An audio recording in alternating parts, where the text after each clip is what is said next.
Hi, happy Thursday, you guys. If you happen to be live, and even if not, just say hi.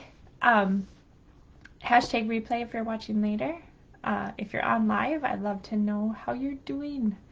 We've had a string of sunny, bright days here in Minnesota, and so I'm feeling mighty chipper today. All right, I want to dive in. As most of you know, I've been doing this series of lives about why. What are the common reasons I hear why we eat other than just fuel for our body? What are we telling ourselves so we're actually eating but not when our body needs it? Okay? So, today we're going to dive into something that I've already started kind of talking about. I posted a devotional on Monday about people-pleasing eating. And this is exactly what we're going to dive into today. Eating because someone brought me or made me food. Guys, I coach on this so much. And I can totally relate. I still struggle with this one sometimes. But I can tell you I've made big progress. And I want to help you make some progress in this area too. I want to change your thinking about this a little bit, okay? The point of the devotional was really to remind you that you have no control over how someone will react to anything you say or do, much less food. Like whether you accept food or, kindly pass on food, it doesn't matter. You have no control over how they will think, how they will feel, and how they will act. And like I said, this goes way beyond food, you guys. This topic that I'm going to talk about today filters into so many other areas of life, and my clients have found that. They found that once they've really worked on this with food, they could start saying no to other things that aren't authentically them. Okay? But let's talk about food today. Let's talk a little bit about people pleasing first. If you're doing something with the expectation you will make someone feel a certain way or think a certain way, that is people pleasing. People pleasing, you guys, is not God pleasing. Actually, people pleasing is just plain dishonesty. Please don't take this the wrong way, you guys. This was a tough pill for me to swallow at the beginning. But I want you to think about this. If you are people pleasing, you are changing who you are for someone else. That means you're not being honest with them, and you're not being honest with you and who God authentically made you to be. Okay? When I first heard this, I was like, what? If I don't change myself in certain situations, well, then I'm just being selfish and rude and not very thoughtful of how others are feeling. If you have similar thoughts to that, I want to challenge you, okay? I want you to challenge to just question if there might be another side to this, okay? I want you to question if it might be selfish to want to manipulate how others think or feel by changing who you are. If you want to manipulate how they perceive you by changing who you are. Is it rude? Is it possibly rude to not have loving, honest conversations with people? And can you still be thoughtful and be yourself and say no sometimes? Can that actually be maybe the most thoughtful thing you could do? Let me break this down into an example, okay? I once had a client who had a coworker that loved to bring her lattes. The sugary, syrupy lattes that you would get like from Starbucks or wherever you're at, okay? And she would bring them to work randomly, and my client was trying to cut back on these. She didn't know how to approach the situation because she kept drinking these huge syrupy lattes that she didn't actually really want. She really wanted to say no, but she didn't know how to. Okay. And so then the first thing I asked her is, why do you want to drink it? Because obviously you don't really want to drink it. You didn't put it on your plan. So why do you feel like you want to drink it now? And she said, because she didn't want to hurt her coworkers' feelings. Okay, so then we clearly know you are not drinking it for fuel for your body, right? It's not necessary. So that's the first step to really look at. Am I doing this?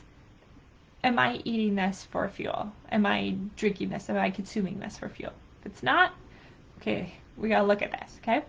Next, I asked her, like, what was the point of the coworker bringing you that latte? Okay? And she said, well, it's to show she's thinking about me, that she cares about me, that she respects me, to bring me joy. And I asked her, do you have joy knowing that she's thinking about you without drinking the latte? And she said, yes. So really the latte has already served its purpose then, right? Like if the point is to bring her coworker joy or a little happiness, if she's already brought her happiness by just bringing the latte's already served its purpose, whether you consume it or not. Right? It wasn't meant for energy. It was meant to be a thoughtful gift, and you've already done the thoughtful gift. So it served its purpose. Okay? So if it's a gift, you get to choose how you want to use it, right? That goes with any gift.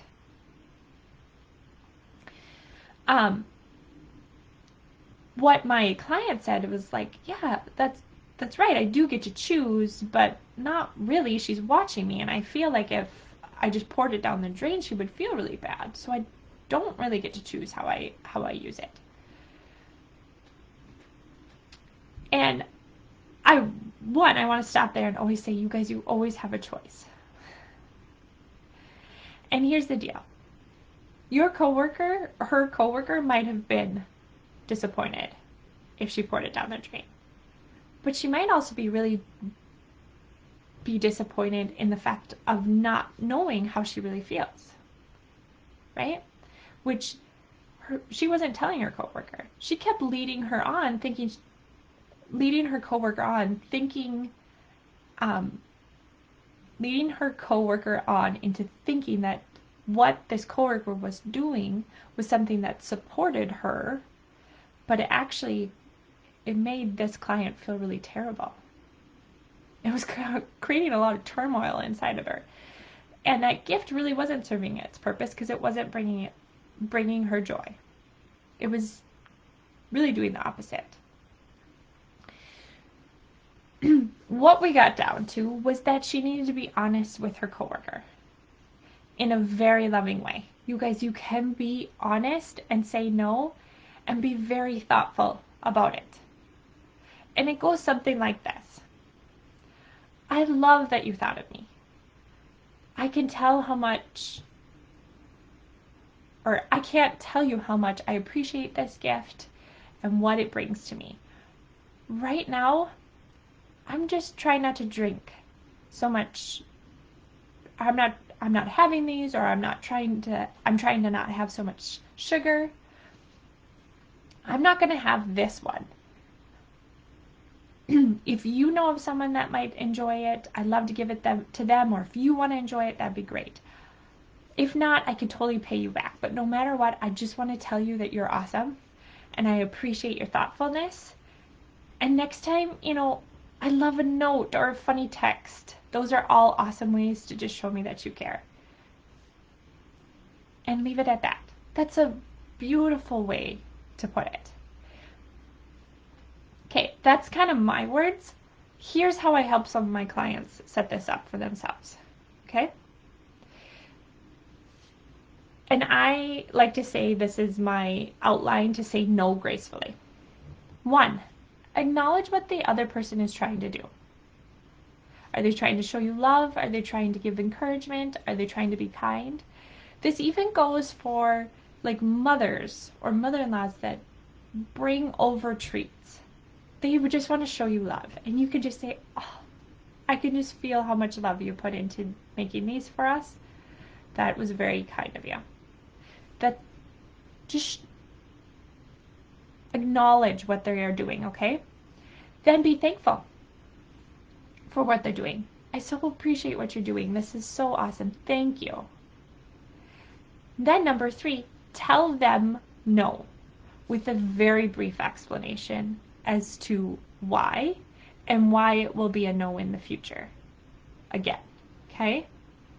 Don't just say, no, I can't have this today, because then they may keep doing it, and that's not being honest with them, right? You could just say, no, I'm cutting back on eating this kind of food, so I'm not going to have this today. And I shouldn't even say that. I'm not going to be having this, okay? And then the 4th step is to give them guidance to how to show you the same thing that they wanted to show you, but in a different way. Like if they want to show you love. Oh, next time, if you just want to like drop a little note, or if you came by because you wanted to spend time with the kids, just let me know you want to spend time with the kids. I would love to have you over, right? Whatever it is, whatever they're trying to do, just show them how they can do it in a different way for you, okay? And this is the very last step for you guys, all right? And probably the hardest step of all of this is you're going to have to let them be disappointed, upset, or sad. Because you don't get to choose that for them. It doesn't even matter. Sometimes even if you would have accepted maybe the cupcakes from the mother-in-law, but if you didn't do it with a smile on your face, she could still feel disappointed, upset, or sad. You guys, you do not get to choose these things. So you have to think about, okay, what is showing love here? And honestly, for me, I realized I needed to show more honesty to the people around me. That was being loving. To show them who I really was and how I really wanted to live and who I was working on becoming. Okay. I'd love to hear your thoughts on all of what I just said. Do you find yourself thinking it's rude when someone turns down food from you? Do you think what I said was rude? If so, that's just an indicator of some sort of people-pleasing eating that you probably do yourself, okay? So just take a look at that. Really ask yourself, why is it rude that somebody would just say no thank you to food? Is that such a rude thing? Is that really actually a benefit to them and me? And here's the last thing I really want to stress you guys. I'm giving you permission. It's okay to say no. It really is. And it really feels good sometimes. No with loving words are some of the best gifts we can give to ourselves and to others. So comment below with some of your thoughts about people-pleasing eating. If you're struggling with this concept, if you would like to ask some questions, what struck you? Do you want to say no sometimes and stop yourself? Why or why not? And who is the hardest person to say no to? That's a really good one to explore too. All right, you guys. I can't wait to read your comments. I can't wait to hear from you. We will talk again soon. Bye, guys.